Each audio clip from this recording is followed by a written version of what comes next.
Hello first grade. Today we're going to get some practice skip counting by twos. So our target is I can skip count by twos to 120. So this morning I had you do a quick warm-up, again with Jack Hartman, the Techno 2s, getting you up and moving and getting you some practice with counting up to 120.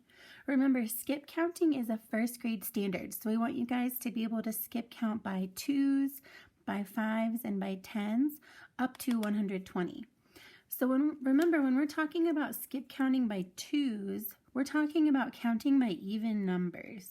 And we talked about an even number ends in 0, 2, 4, 6, or 8.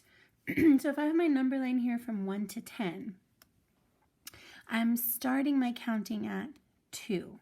So to count by twos, I'm saying 2, 4, 6, 8, 10. So I've counted all of the even numbers from 1 to 10. The reason that we're counting by twos is because we're going to become efficient counters that way. And oftentimes when we were lining up in class, you guys would hear me count you off really quickly by twos just to make sure we had everybody together.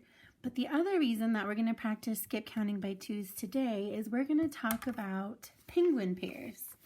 So we are back in your student book and we are on page 50. So if you need a minute to grab your materials, go ahead and pause the video. Otherwise, we're going to move on. So on page 50, we're actually going to get some practice filling out a hundreds grid by twos. Okay. Even though there's spots here for our odd numbers, our 1s, our 3s, our 5s, our 7s, our 9s, we're just focusing on counting by twos. So even though you might feel inclined to get some extra practice counting by ones, today I really want you to focus on counting by twos. So Miss Ackerman is going to run down a column and let's make some observations and have a conversation about what we notice. And then you guys are going to finish filling out the rest of the grid. So I'm going to start here with 2, and I'm tracing the dotted numbers, but I'm also filling in when I come across any blanks. And if you remember, we had some practice with what we notice in columns like this. So far I noticed that in every ones position, the number ends in 2.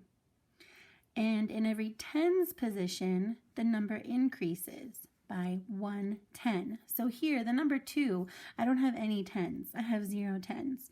When I jump to 12, I have 1 10.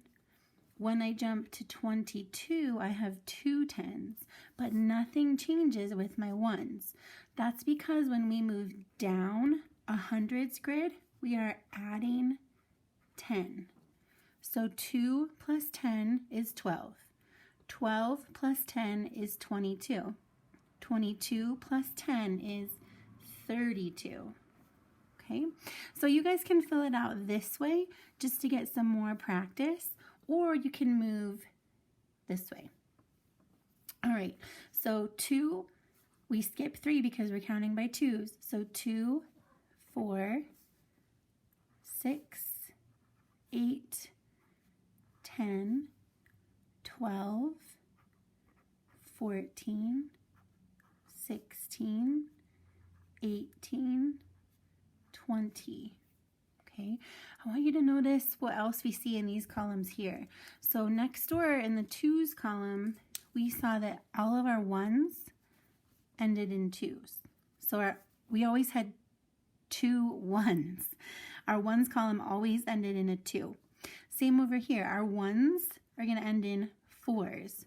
Nothing changes with the ones when we move down our hundreds grid. That's because we're changing our tens. So we had 0 tens and 4 ones. Then we jumped down, which means we added 10. So now we're at 1 10 and 4 ones. We jumped down again. Now we're at 2 tens and 4 ones. So when we're moving down the grid, we're adding 10. Nothing changes to our ones column. When we are moving this way on a hundreds grid, we are either adding 1 or, in today's case, 2, right? 2, 4, 6, 8, 10. 2 plus 2 is 4, right? So that jump was worth 2. 4 plus 2 is 6. That jump again is worth 2. 6 plus 2 is 8. That jump is worth 2. 8 plus 2 is 10. So when we're moving horizontally, we're either adding by ones, or in today's case, we're jumping by twos. When we're moving down our hundreds grid, we're jumping by tens. So you will see, as we move horizontally, our ones column changes by 2, right? We have 2 plus 2, our ones is 4. 2 plus 4, we're back at 6. 6 plus 2, we're up to 8. 8 plus 2, we're up to 10. The reason that we don't have any more ones here is we've had enough to trade them in for a 10. So when we've talked about having 10 pennies, nobody wants to carry around 10 pennies when we can exchange that in for 1 dime, right? It's just like trading it in. You're trading in your 10 singles for 1 group of 10. Okay, so your job is to finish filling out this grid.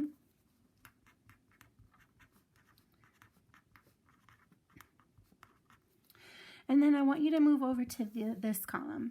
So remember we read about penguins like to stay together. They like to stay in pairs. A pair is worth 2. This is a pair of penguins. You have a pair of shoes or a pair of socks or a pair of gloves. A pair comes in 2.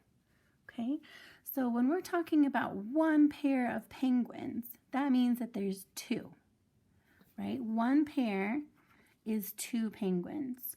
2 pairs, think about 2 pairs of shoes. 2 pairs is 4 penguins. What if you had 3 pairs of penguins? How many penguins do you have? I see 2, 4, 6. What if you had 4 pairs of penguins?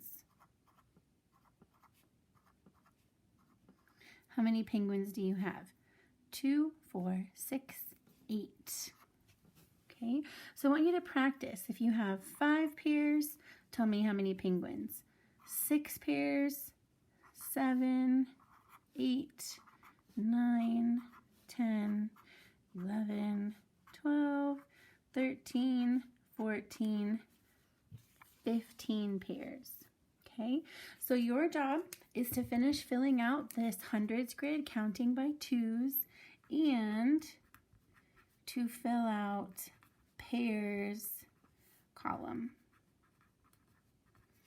Okay, so I've gotten you guys up to 4. So at 4 pairs of penguins, there's 8 penguins total. I want you to finish it off all the way down to 15. Once you're done, I want you to snap a picture so I can check in and see how you're doing. Guys, send me any comments on your assignment when you upload it if there's something particular that you're struggling with. If me explaining how we move on our hundreds grid doesn't make sense, leave me a note so that I can get you some extra help. Or if pairs versus the number of penguins in a pair doesn't make sense, leave me a note again so that I can make sure that I'm getting you guys some extra help, because I want you to walk away from this activity feeling really good about skip counting by twos and understanding how many are in a pair.